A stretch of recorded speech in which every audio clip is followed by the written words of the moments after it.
And I got a great guest in studio with me here this morning to talk about some things that are going on in regards to last night's City Commission meeting. I've got former City Commissioner Mike Olsen on the air. Good morning, Mike. Good morning, Jeff. Thanks for having us in here this For morning. sure. I was reading up on last night's City Commission meeting, and I see that Commissioner Moore put forth a proposal to get on the ballot from the city, a move from a 3-member commission, which is Shelton's the last one in the state, to a larger council with likely about 7 people based on our size. It didn't get a second, but there is another path forward on this, and you spoke on that path, so let's talk about it. Correct. You'd be glad to. The state has allowed a citizens petition initiative if the governing body will not push it forward for a vote. So there's been a small number of us over the last couple of years that have kept in touch and worked towards this, and we once again, Tracy's been real involved with it, and we're real glad that she tried to do it, and it didn't work. We didn't expect it to, just from the previous meetings of what we were getting the information. So we're going to start today. I mean, this is part of the process, is getting the people to sign a petition to get it on a ballot for a vote of the citizens. We talked about this off and on over the last couple of months, kind of a big issue and a big change in the government. So if you're going to be trying to educate the voter in Shelton on the benefits of this thing, I mean, it seems like if you're going to go from 3 to 7, there'll be more costs associated with that, and the trickle down with salaries and staffing and all that. Is that right? And how are you going to put this forth to the people? Well, that's one of the things we're trying to do. I mean, that's exactly what's happening on the side that opposes this. Is a lot of misinformation right now. We would not increase the salaries. We would more than likely, this would be done by the current, the sitting commissioners would have to tackle this issue.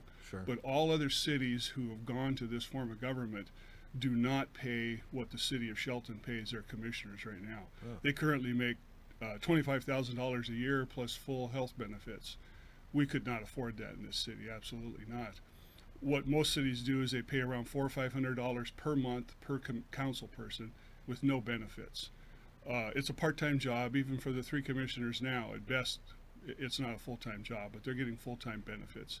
So if you have a 7-member council, you spread the work or the representation out fairly, evenly, and therefore nobody would be spending a great deal of time in the council chambers doing this work. So it would not increase the costs, and that's one of the things we're trying to get out there to get the right information out there. I've done a lot of research on this. And it's available for anybody to go on to MSRP. It's a research site done by the state of Washington, and you can look up local salaries of counselors throughout the state. Would it make it tough, though, to get interest if you're not going to be paying folks much? Well, that's I hope not. I mean, that isn't why I ran, certainly, was for the money. Sure. I would hope that it would involve more people who are interested in a government who could then spend a little bit of time instead of more time as a commissioner would. I think another benefit to this is you spread out representation throughout the city. We would even like to see districts so that you have somebody from, say, Mountain View, somebody from the Bordeaux area, somebody from downtown, throughout the neighborhood, so that you have more representation and you feel like you're being heard more. One of the biggest complaints is that they're not listening. Sure. There's truth to that, and there's untruth to that. But I just feel that it's time a city of our size needs to have a more wider diversity in who is representing the majority of the people. Do you think if these districts came to fruition like that, you would find a person in each district? I'm thinking to the, and I believe it's still the case, if I'm not, I'm sorry, but the Shelton Cemetery District struggling to find members for its board. And I mean, if you can't even fill the 3 or 4 seats and you want to have 7 on there, right? How do you get things done then? Well, that would be left to be seen. I really feel that it would really stimulate the process of people being more involved in their own government. I'd love to see more younger people involved in this who are, have families and full-time jobs, and they can't spend the amount of time it takes. But if we spread it around with more representation, I think you'd get a lot of people that would step up and and want to participate in it. This is the purest form of citizen activism I can imagine, is to be able to vote for who you want and how many you want to represent you. Last night I put this on Facebook, and just overnight I've received over 70 responses to it. So I think there's a great need for it, that people are really jazzed about this opportunity. So what do you need here? You have August 1st deadline to get signatures in and checked and make sure they're ready to go. How many signatures? And we need 10% of the last municipal general election, which amounts to about 150 signatures. I mean, it kind of shows you the lack of voter participation, Sure. so which is Wow. good right now. It doesn't take a lot of signatures.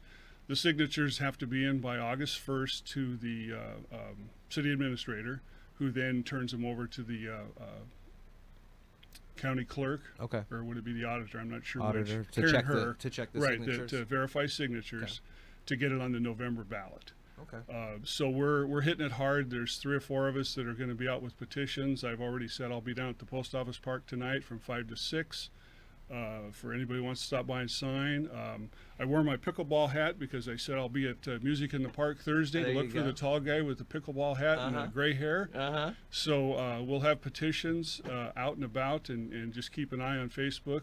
And the Daybreak show here, you get a lot of information. I'll give you my phone number right now if you want, which is 791-6589.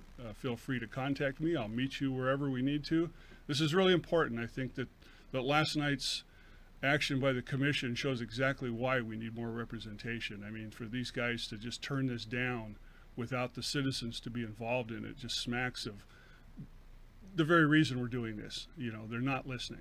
All they're listening to is themselves. They have a self-serving interest, I believe, in not wanting this to happen. The other thing about expanding this into a council or with multiple more people is better opportunity for the council members to talk to each other. Absolutely. This has been one of the problems even when Tracy and I were together. We're friends, as Krantz and McDowell are friends, and it's very difficult for you to be able to coordinate on, well, it's illegal, in fact, to Sure. coordinate on things. A good example was when Simpson left town and gave us the railroad opportunity. Tracy and I both were very interested in that, and we were going at it our own separate ways.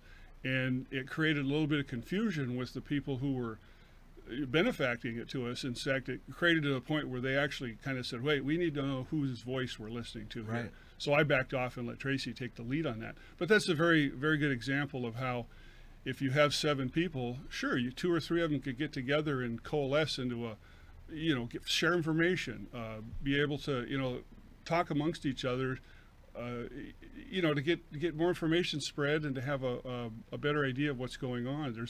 The more voices you have, the more ideas you get. 2 people, 3 people controlling a commission of a city of this size, your voice is just not heard. And it's just time to do this, I believe. We have a bigger city, we have a lot of issues, we have a lot of potential coming on board, and it's time to really get people involved in this. Well, look for the tall guy in the pickleball hat. If you feel strongly about this, you can put your name down on the signatory. It's got to be about 150 or so by August 1st. Mike, thanks for coming on. Thank you very much, Jeff.